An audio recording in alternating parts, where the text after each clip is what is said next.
Did you ever wonder how much using cash is going to cost you? Let's take a look at an example of just what the real cost of cash is.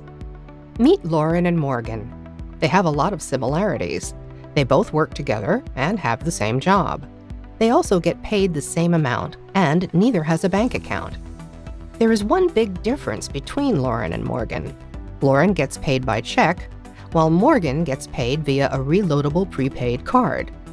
Now Lauren has to leave work early to cash her paycheck at a check cashing center, which means she gets paid a bit less than Morgan.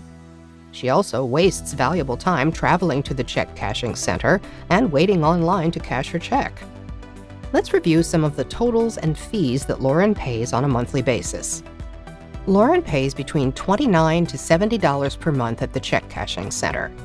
She pays fees to buy money orders and buy stamps so she can send payment for utilities, rent, and her car loan. Lauren also has to pay extra fees to be able to transfer money to her family. Her estimated monthly total is between $38 and $90 per month.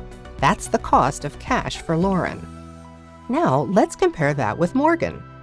Morgan gets paid via a reloadable prepaid card, so there's no fees to cash checks or for money orders or to purchase envelopes and stamps. Morgan can use her prepaid card to pay her bills online. She can also get an additional card on her account and send it to her family. Morgan knows how to avoid ATM fees, which can cost up to $4.50 per transaction, by getting cash back when she makes purchases at stores with her prepaid card. If Morgan ever loses her card, she can get a replacement. And because most cards have zero liability protection, she's not responsible for any fraudulent charges. By using her reloadable prepaid card wisely, Morgan's monthly estimated fees can be zero, a big difference when compared to Lauren's cost of cash. Thank you for watching this video on the real cost of cash.